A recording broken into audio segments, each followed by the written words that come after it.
Hi everybody. Uh, Hi everyone. I'm Ward, And I'm Ice Cream Soda. and we're the masked boomers.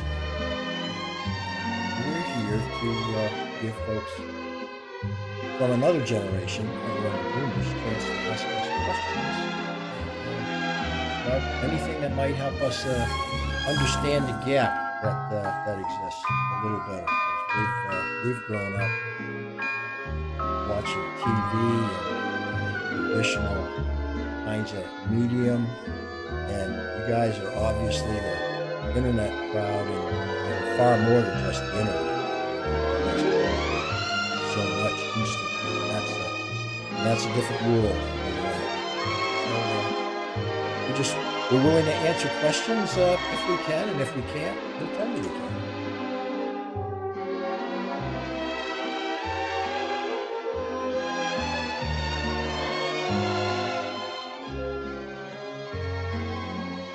Ever bought something seen on TV?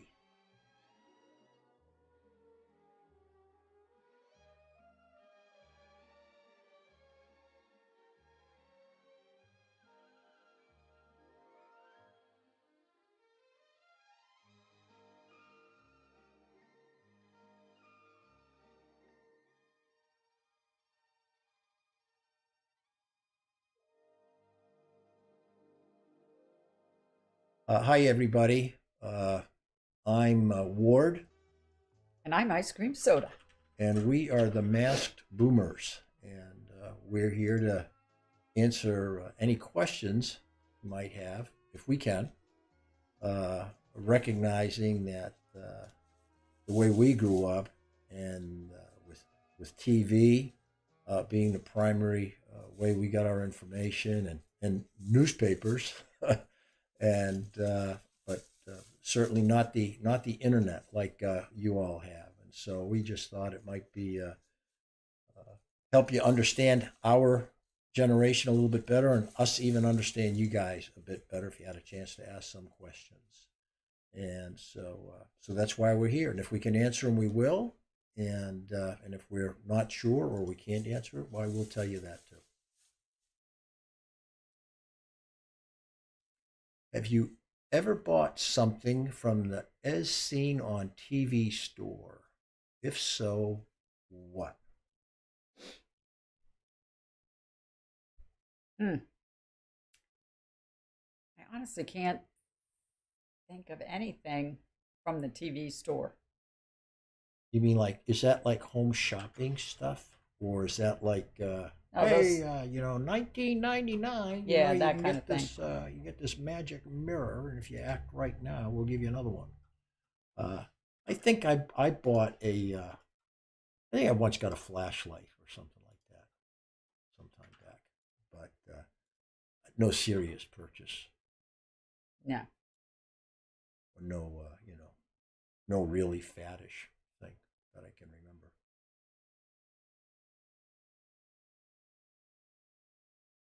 If a boomer and a millennial were trying to survive a zombie apocalypse, what's the one survival item you think each one might take? I'm not sure I understand even how you have to kill zombies. Like if they said a vampire, I know you need a silver bullet and a stake in their heart. A zombie, it appears like you can shoot them or kill them. Kill them the same way you kill a person. So I guess I'd bring a gun. The millennial, uh, I have no idea what the millennial would bring. Well, that would be a millennial question. What would they bring? What would you bring? I don't know. I mean, I wouldn't want to get up close and personal with a zombie. I'd want to be I'd be running. some distance some distance I don't think removed. I'd hang around to try and fight them. I'd be running.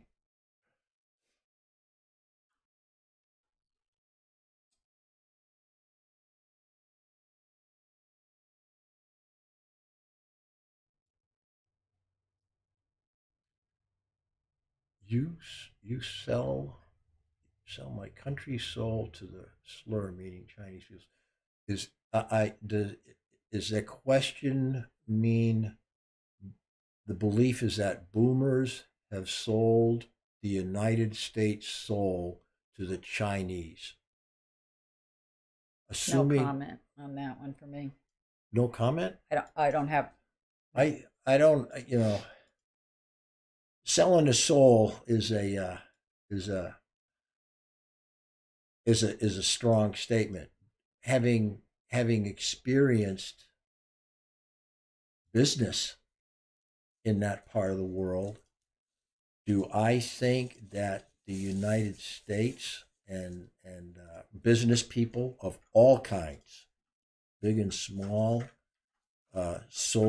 were willing to sell to the Chinese market, or even more so, I think the question talks about being willing to have their manufacturing jobs move to China for the sake of lower cost and making more money. Do I think they did that? Yeah, they did. Do I think it was a mistake? Yes, I do. I'm not sure I know how you would have avoided it then, but it was people not certainly people weren't looking ahead 25 years and thinking that they would utterly destroy a lot of the jobs that were prevalent in the 50s and 60s.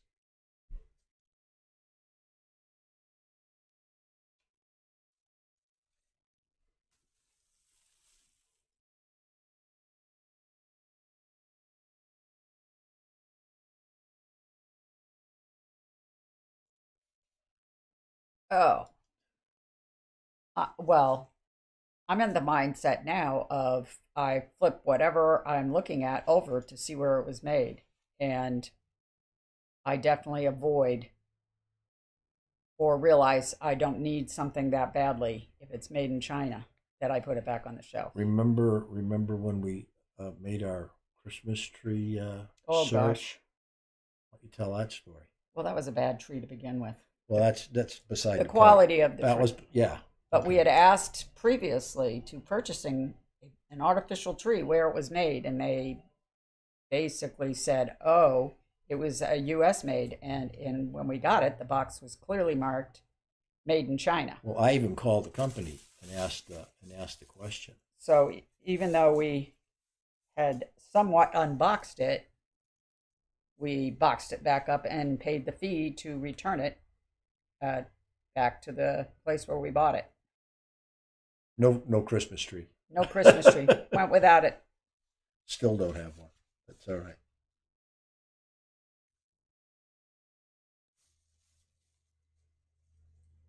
Biggest negative to being a boomer and the biggest positive. Times were easier growing up for us.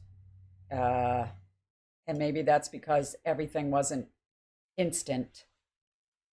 Uh, as a result of not a lot of television programs and a lot of the gaming and internet habits, we spent way more time outside interacting with other kids growing up. And Yeah, we went outside and met and played with our played with, friends. we That was socialized so much more. the only way you could have a relationship. Yeah, was way more socialization growing up for us than for you guys. Like you guys could just lock yourself in a room all day and interact with the internet people, but that's not the same as.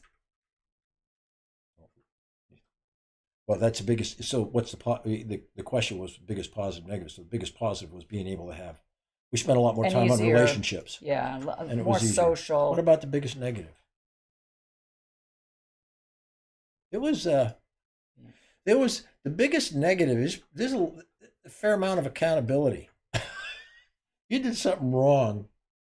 There was no the best example I can think of is being in school, and if you got in trouble in school, uh, and and this is an unusual thing. This may surprise you. In a public school in a part of the country that's really pretty these days known to be pretty permissive, they used to if you got out of line, they would take a bamboo switch Well, I didn't and have it in get my and school. get and you get smacked across the palm of your hand. And that was in public schools. So corporal punishment, they basically could beat your hand. But that wasn't the worst part. If you went home and you were in trouble with a teacher or something, there was just no questions asked. You were wrong, and so it wasn't. When I say tolerant, I don't mean. I mean you just wasn't going to get away with not doing the right thing.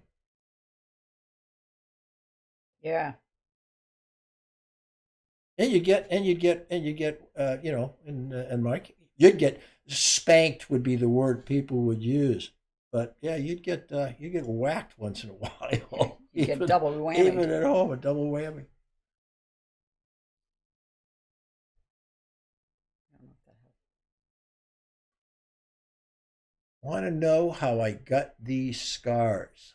I have a question on that. Are those physical scars or those emotional scars? And I'm being funny when I ask.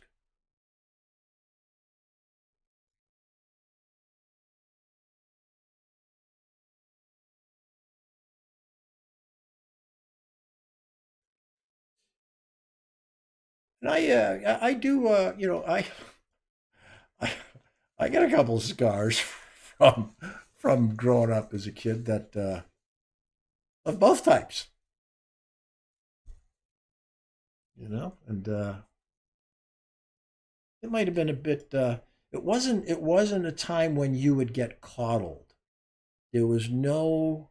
There was a whole lot less concern with how Junior was gonna feel if Well, he got rules were disciplined. rules. Right, you were right or wrong. If Yeah. you broke the There wasn't rules, gray areas. right, right.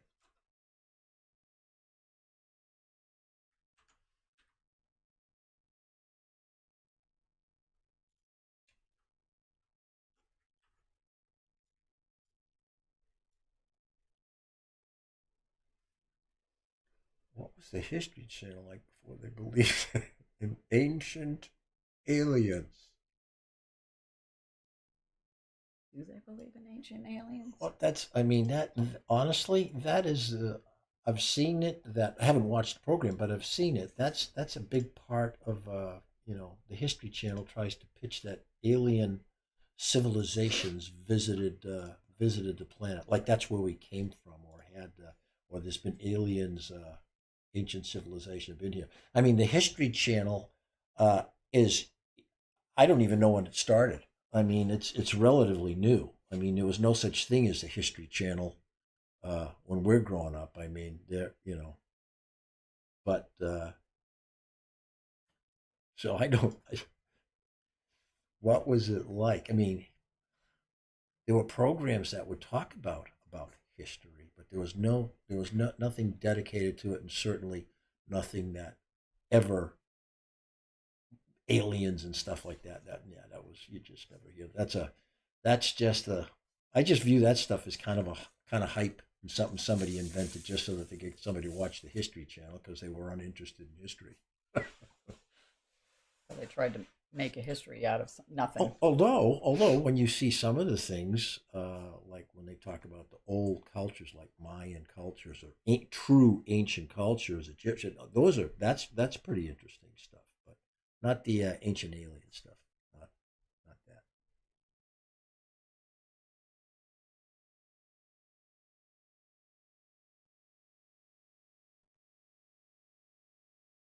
Explain the differences in real estate now versus 30 years ago.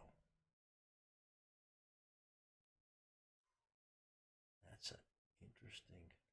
Insurance rates were up and down, What do you mean? and not insurance, Mortgage. mortgage. way more mortgage interest in various times. It was way higher than what you see today.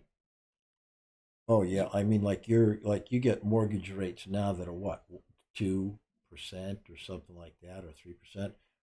Wasn't one of the rates that we had, wasn't that up around 9 or 10 Yeah. percent? Yeah, it was way more from an interest standpoint. It was way more expensive, and you never, when you had if you were young and starting out, um, starter homes, if you will, and the level at which people started out was very modest. I mean, we had a little two bedroom house that we finished the basement and packed packed kids in one room and dressers and closets. I mean, it was a lot more modest starting out. Real estate on the whole wasn't nearly as flamboyant and indulgent as it is now from an appearance and housing standpoint, and from a cost standpoint. The interest rates were higher. The ratio of for a modest home, the ratio of what your the price of your real estate and your pay was was yeah, that didn't change too much for a lot of years. I'm not quite sure how it is now, but what was the rule of thumb they used to say?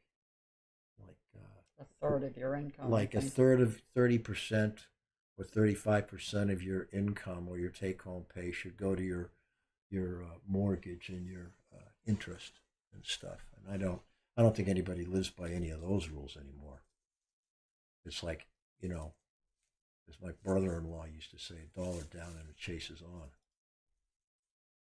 That's not a very good philosophy, though. No, it doesn't work well.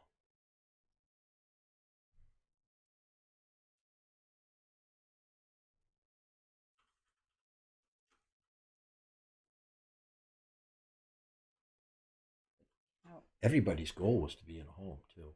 I mean, that was truly kind of well, like the way you approach and the other things. thing I was going to say is it was an investment. You were guaranteed that your home would increase in value. Today, you're lucky if you're not losing money on Well, your not house. well, That like you guarantees. paid more, and Yeah, now all of a sudden you're guarantee is a selling it strong for word, but less. yeah, by and large, you always It was a positive it was a investment. positive. That's what it was a big part of why you tried to buy a home, right?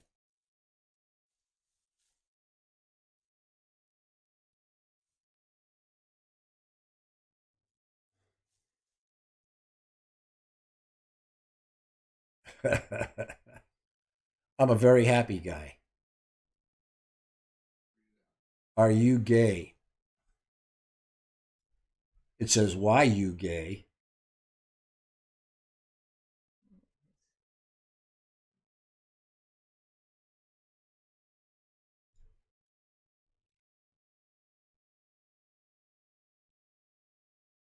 Who's our greatest ally? And I can just see part of that. And why? I assume that's a question about the country, obviously. And who do we think our best ally is? Hmm.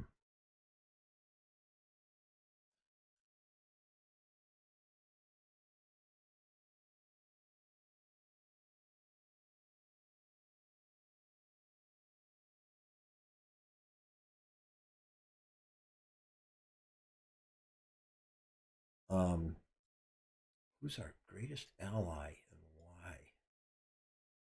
Is that boy from when who would you say our greatest ally was when we were growing up?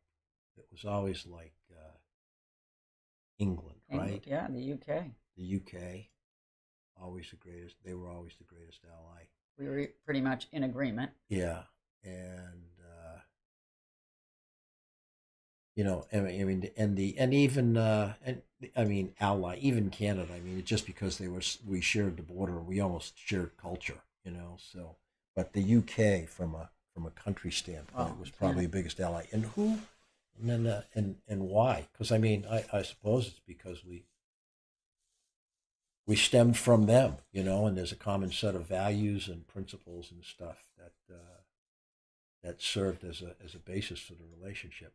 I Right now, I'd be hard pressed to say who is the best, because every time something happens, like you said today, it's like everybody's trashing each other. Look at the stuff that's going on now between the Canada and the U.S. with this truckers thing, and in the UK, because it's not the UK anymore. I mean, it's the European Union, and that's a whole different dynamic. It's a collective of nations, uh, you know, and then of course you had NATO, but that was really for protection post World War II. So I'm not sure who our greatest ally is right now. I mean, it seems more and more like the U.S. is got to kind of go it is kind of going it alone. Well, I don't think that's the American people's choice, however. I think that stems from the leadership.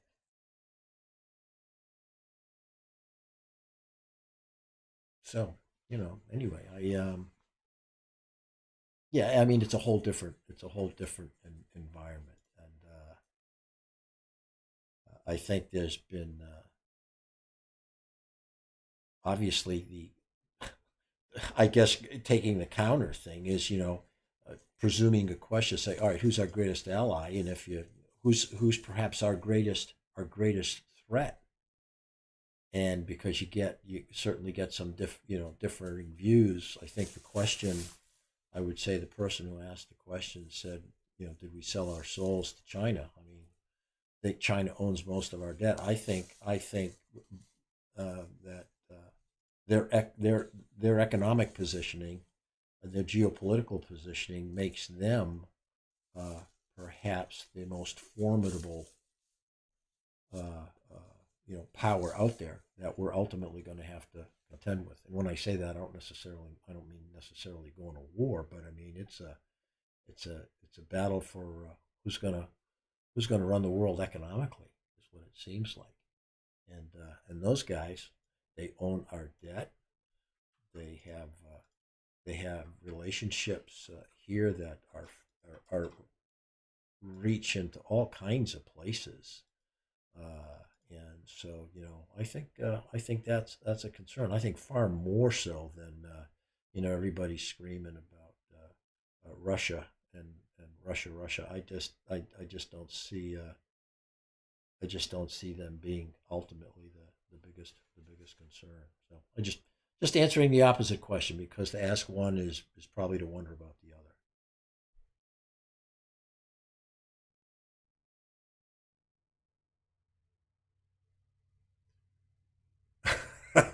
Were the Olympics always this boring? No. We used to. Who was the guy that always used to do the Olympics on like ABC? You remember his name? If I say it, you'll remember it. Jim McKay. Oh, yeah. And and it was they were pretty exciting. We happened to be most notably, we were fairly young, probably just a little bit older than the hockey players when the U.S. won. I knew you were going to go to that. Yeah, when they won their gold medal in like what was that, 80 or 84 or something. The Olympics didn't used to be boring. They used to be, it was very, it was a patriotic feeling. All countries had it about their athletes that competed. It was an honor to compete for your country. Now they've turned it into some political mess. It's about somehow winning more medals than another country somehow it defines you as therefore the better race or whatever. I don't know, but it used to be very pure. You didn't have athletes that were making money off the Olympics. They competed for just the privilege to compete. And that's what made it exciting. Now, all of a sudden, you've got pros from various sports. Mhm. You don't have the purists anymore. You have, and then money got involved, and it's not at all what it used to be, and I find that's what's the most disappointing about it. The simple fact is we haven't watched 5 minutes of these Olympics. And again, that comes more, and it's political because Don't of want- what China's done to us. Well, how do you turn, and plus what they do to their own citizens? How do you turn a, I can't support that. Therefore, I can't turn around and, as you say, I find that I would find everything boring because you'd be looking for the Indian behind every tree. It just, I don't know. There's always a hidden something going on, and it's not enjoyable anymore because it's not pure like it used to be. Not as pure as it ever was. Yeah. That's why that hockey game was People so can good. It's use college drugs. Kids. It was They- college kids. Yeah, they weren't using drugs. You can't. Of course, Well, we've had that issue many times. right. I wouldn't go so far as to say there was never anybody early on who didn't Well, do but that too. Probably. That's a different. They Some just people might. Some people they might weren't argue, testing for it some- because they didn't expect it to be happening. Some people might argue that the person who just wants to see more and more records or a higher, what they consider to be a higher metric or higher measurement of success, that's how they delude themselves into thinking this is a good thing. It's like the folks who use steroids. But there again, we're back to that was way more pure Oh, in yeah. the beginning. So yeah, they weren't always this boring. They used to be exciting. Used to watch them, and yeah, I agree. They're pretty dull now. In spite of adding all the additional sports that they've added to it, events, it's Well, less some exciting. of some of the events they've added, I think, have added to it. They've made it better. But then, everybody wants to, if they compete in a certain sport, wants to be able to challenge other people and find out how good they really are, not just within their own country, but competing against other athletes from other countries.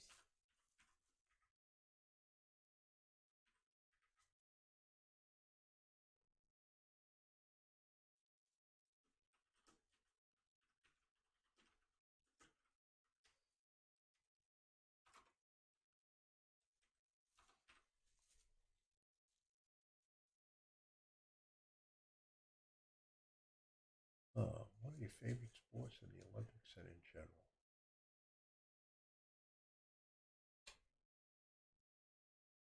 What are your favorite sports in the Olympics and in general? Ice cream, soda. You do that one.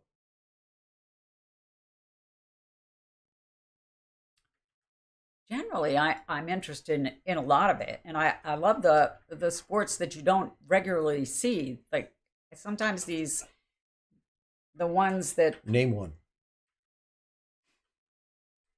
uh, the shooting. I think that the Like the biathlon. yeah, thing? where Yeah. they do multiple things as part of their competition, and Yeah. um, You always enjoy like the gymnastics or in the Summer Olympics, the floor exercise, or even some of the figure skating because they do some pretty amazing things. they some of them. do, but I think that generally it is as a lot of people's popular. Yeah. But I do like to watch some. I find myself attracted to the sports that don't get that kind of recognition. You want to admit to them that you watched curling. Oh, and lots of thought that people was pretty did. good? There's a lot of people that have not me. had no idea. Curling. If that isn't I mean, I'm sure it is exciting on some level, but It's hard boy, to remember some of them now because we didn't hard- watch it this year. So Yeah, now it's wow. But so I mean, my thing is more traditionalist. I really snowboarding. I mean, the ski jumping. I think that some of the things that these kids do is Yeah. phenomenal. Yeah, that's true. Those are pretty fun. Aerial Freestyling. freestyling. I like those. And those have been added. Those weren't the originals. So. Right. that's why I say ski jumping was one of the ones that I really looked forward to, even as a youngster watching those, because I just couldn't believe that those people could go that far Oh, in the air. Yeah. if you've ever been out to Park City and seen those jumps too and how they learned, boy, I don't know how you ever get the guts to go down the I first haven't time. I haven't been there.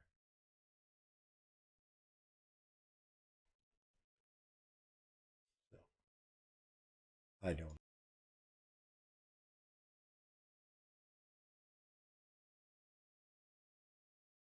The hoods are a little warm. You want to Yeah, take a break?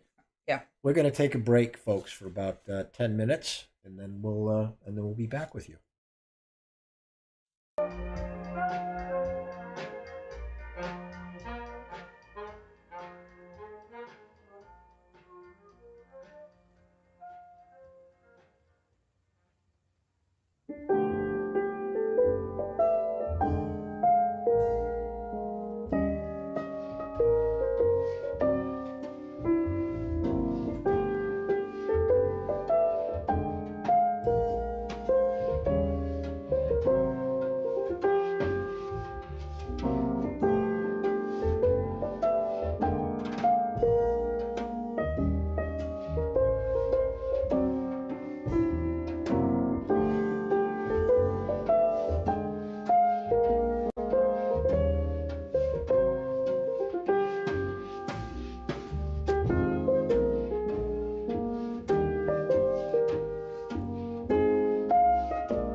Well, we're back.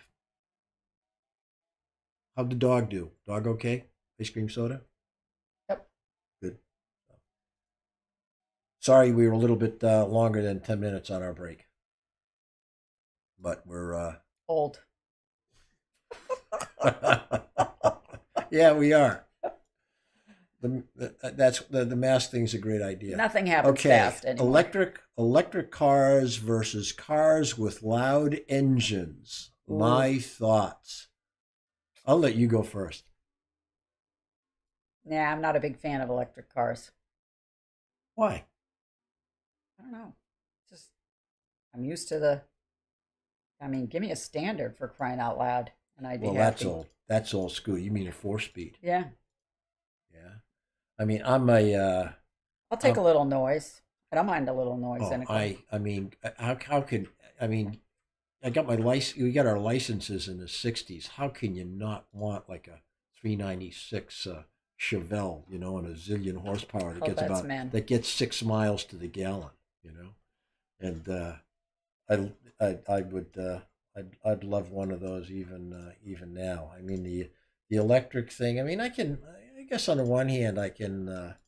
You're not going to get the classics Oh no. out of electric cars. No. I mean, I doubt, I doubt that, I doubt anybody's ever going to want a Tesla, the way they want a '58 Chevy, Bel Air, all decked out.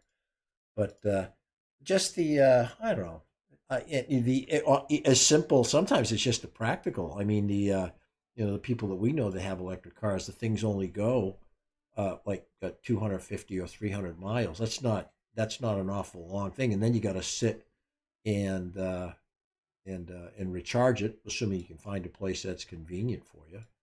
And of course, the ironic thing is the electric power that they use is probably coming from a oil or coal fired power plant someplace. So I mean, yeah, I can understand that, but when you and we do when you have the capability to be able to fulfill your needs from a non-electric car standpoint, I'm still kind of leaning that way. Maybe in the coming years, one will be more appealing to me than the thing we saw now. I mean, because what was our initial exposure to one when the kids got a Prius, right? Something about a car you can't hear when it runs. I didn't really care for that. Yeah, I'm not wild about cars that just turn off or idle. I remember stalling. I remember stalling the Prius because I had to drive it and I couldn't hear it, so I didn't know quite how to manage it. I ended up dying at a traffic light. Anyway, give me gas cars with a little bit of noise, at least at this stage, still in my life. Should we care if certain people are set on destroying or corrupting every piece of media that is enjoyed by a certain group of people? Example, the New Middle Earth show. Let me read that again. Should we care if certain people are set on destroying or corrupting every piece of media that is enjoyed by a certain group of people? Meaning that should we care if someone has set out to destroy a medium that they happen not to like, but they know other people like, so they're going to destroy it? Yeah, I think we should. I think we should be concerned about that. I mean, don't you?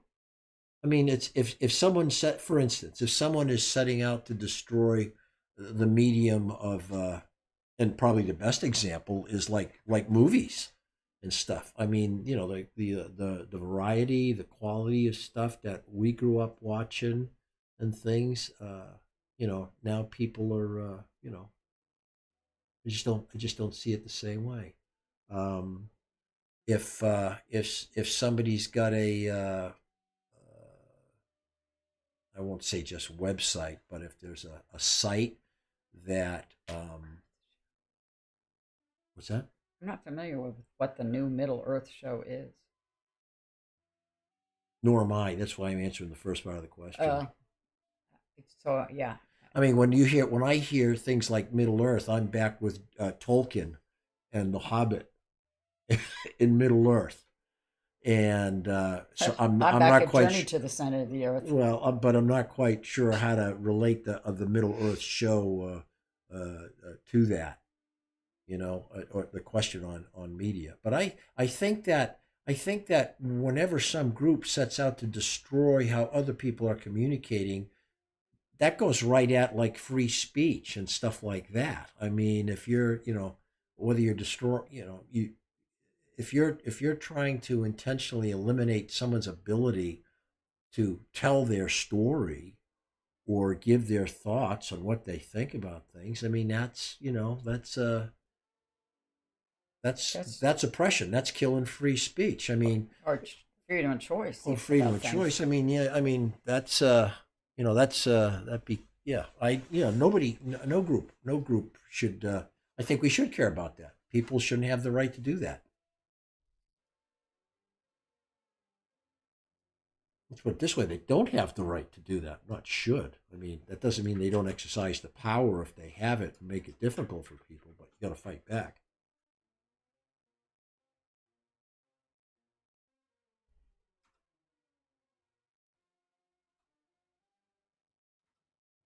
Days were simpler when you could go to a soda and get an ice cream soda, right? Ice cream soda. You can't even get a good ice cream soda anymore. Right. There is a new Lord of the Rings show where they are specifically going against Tolkien's original vision. If they're going against his original vision, I mean, and that's the classic. It's a classic good versus evil. You know, I just it just seems to me someone's got an ulterior motive. It's not that they just don't like Tolkien. They see the real sense of what Tolkien had, and they wanna bring it down.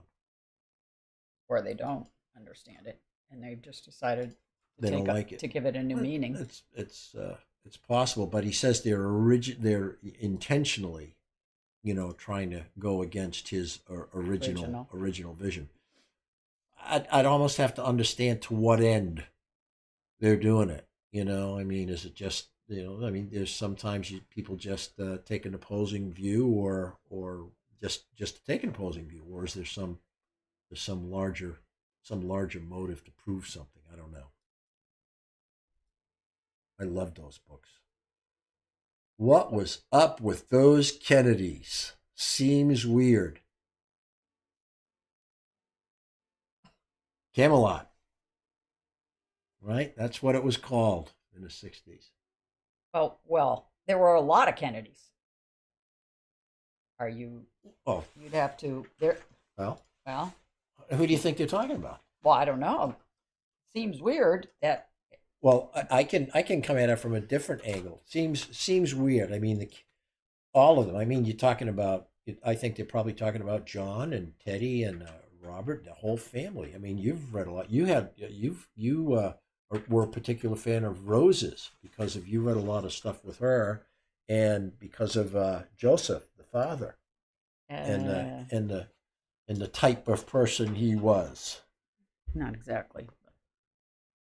Oh yeah, I remember you telling me that the story about she tossed him out of because he was a womanizer.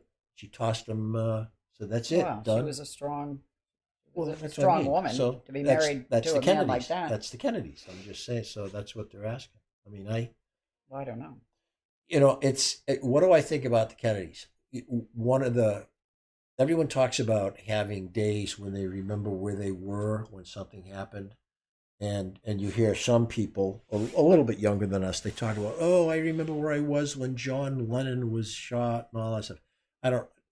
I have no idea. I don't even remember Reagan, but I remember precisely where I was when President Kennedy was assassinated.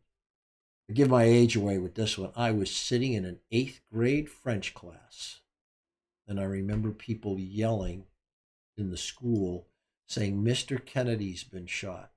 And the thought that went through my head is, why would anybody shoot our janitor, whose name happened to be Mr. Kennedy? And it wasn't until after we get out that I realized what had happened. But but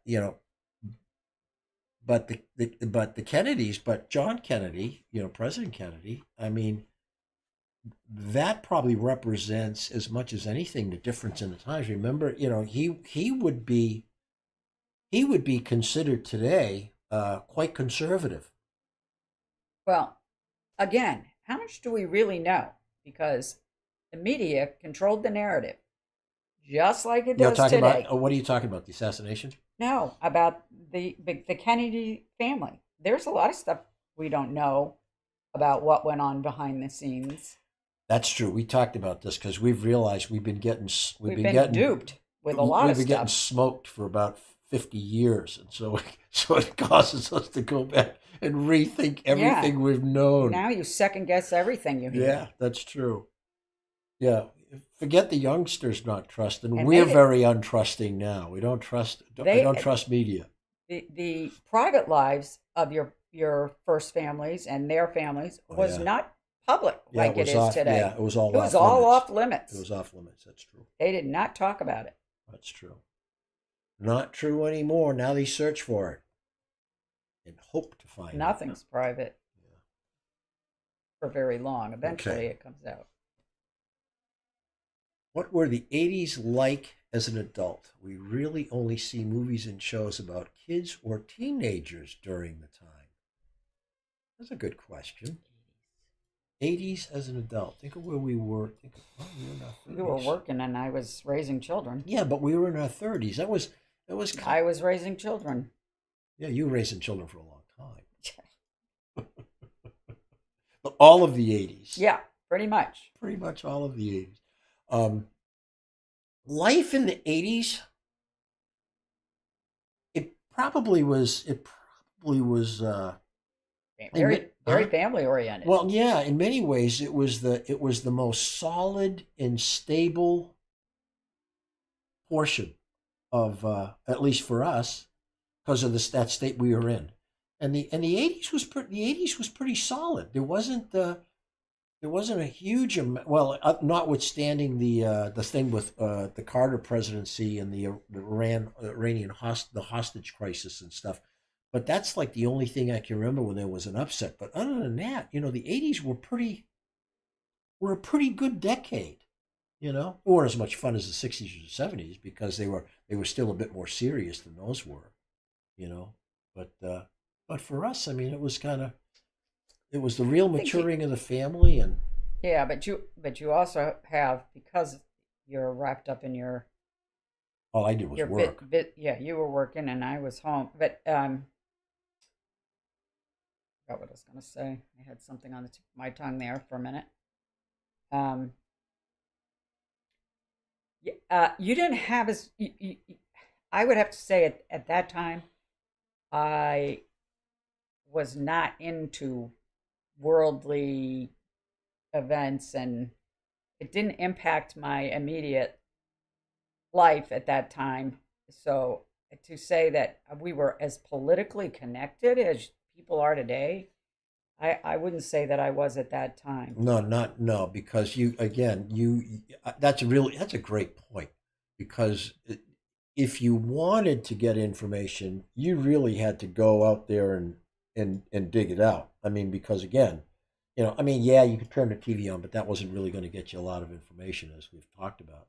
But unlike today, when if people in their 30s, kids, adults in their 30s, I mean, everybody's looking at their phone. I mean, you're just getting blasted with information from every direction instantly. Sure. Something happens and the world knows about it 30 seconds later. No one had cell phones in the 80s. Oh no, I know.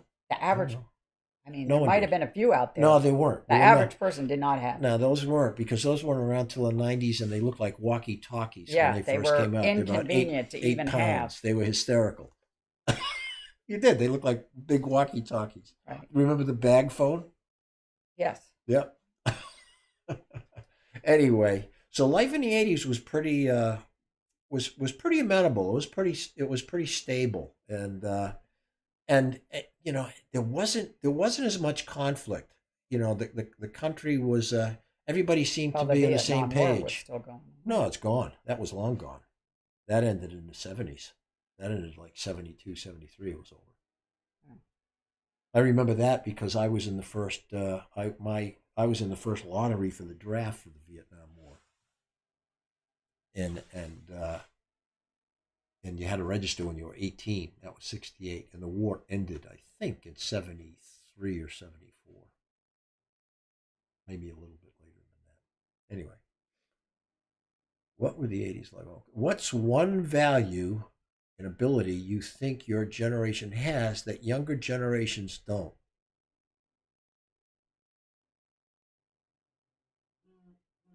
Go ahead. I think we're more grounded in a faith and in having a spiritual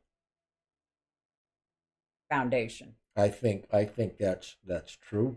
And I think maybe that's in part responsible for. I think we are. When I say patient, I don't mean passive or complacent. Um, Things were different. Like for instance, I could put it in career terms. I worked my first job for 4 years, my second job for 8 years. A lot more loyalty. Absolutely. There was absolutely a lot more loyalty. There was commitment. You knew that you had to pay your dues. And in the 90s and the churn of the 2000s, I remember working with people that were then much younger than me, and they would look at where you were in your career and they would expect to be in the same place, and they hadn't put in any time. So I think our generation had a much better commitment, work ethic, and commitment to say, hey, I got to do what I got to do. I got to earn my way. Nobody owes me anything, and I think that helped us, and I think that helped us enormously because it's still a good trait, because then you're not a victim. No one else is screwing you over. I mean, anytime I messed up or the career didn't go well, I could track it back to what I did or didn't do. I didn't need to blame anybody for that. So I think that's a value or trait. The faith for sure, and as a result, being more grounded and being willing, be accountable and be persistent and persevere, and work your way through issues. Commitment. We're not so quick to change horses or jobs or whatever for the short-term gain. That's my perspective. Was oh, I thought it disappeared. Was food actually healthier? No.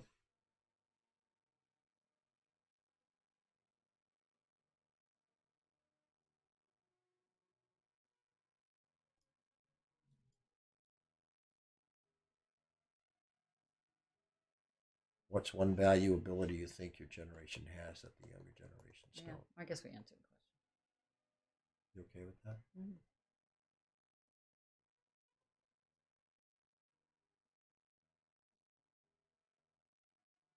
I can't quite see. Uh, was food actually healthier before the 90s, or do we really just eat too much nowadays? That's your wheelhouse. Ice cream soda. I think we just eat too much. I I'm not sure that the food chart. I think it's been changed. It's been flipped. So it's but I think Listen.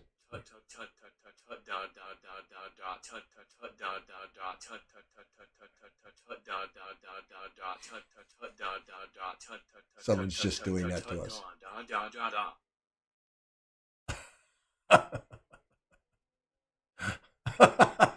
hey, That was hysterical. That was funny. That's pretty funny. Have no idea what that was, but and thanks. but thanks. It was pretty entertaining.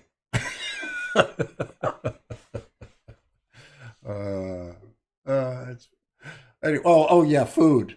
food. Oh, That was yeah. the last year. The food was it actually healthier. It probably had less chemicals in it. Well, no, I shouldn't say that. Hey, It we were had the more s- pesticides in we it, probably. Oh, we were the beginning of the fat. We lived through the start of the fast food industry, so we probably did not eat healthy for a lot of our years. oh man. Yeah, Not that I didn't enjoy some of the food we were well, eating. but there's no question that we eat too much. That it's not just the quality. It's not the food being healthy. You can eat a lot of healthy food and end up unhealthy if you ate too much of it. Right. So, Absolutely. so So drink those ice cream sodas. no, ice cream sodas. Yeah, I just think that the food is.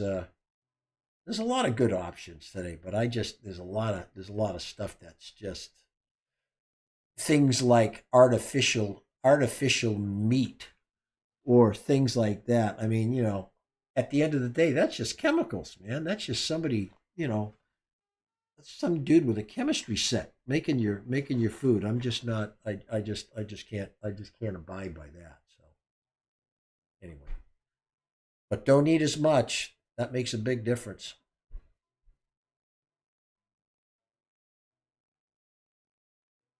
You see much hope for the current younger generations. Why? Unless they stop teaching and exposing some of these kids to the stuff they're trying to push in school, I see nothing but problems for these kids. I, you know, again, we're back to the communication and what we get fed. There's clearly an effort that's been, and we were asleep at the switch that the educational system has been usurped by folks that are not trying to educate. They really are trying to indoctrinate kids into how they should think about things, and that's just flat wrong. As opposed to teaching them how to think critically, and if that ability to do critical thinking is done away with, um, man, it's going to be tough for them. I mean, when at the risk of sounding uncharitable, when people are talking about, I have to go sit someplace because somebody raised their voice to me, and I need to be in a safe place. My gosh, look, you got to learn coping skills, and the only way to learn coping skills is to have coped with something, yourself. Doesn't mean that you can't get advice from folks, but I share your concern. I think that it still depends on the home and parents and trying to. And I realize that not everybody has the good fortune of a intact family unit, but that really, that takes us back to some of those other questions. That's how life was different Yeah. in the 60s and the 70s. Homes were complete homes, moms and dads and kids. I mean, I remember growing up in our neighborhood. I mean, it was just all families, whole families, and I think that had a great deal of impact on their security, their state of mind, their values, There their wasn't as everything. much divorce. No, there wasn't. I mean, and they learned that, okay, you commit to something and you stick with it. You work through. Doesn't mean it's not difficult times, but you work through it. I mean, let's face it. Our years have not all been easy years, for sure. They never are, No, even no now. one, no one, yeah, You know, no one's are.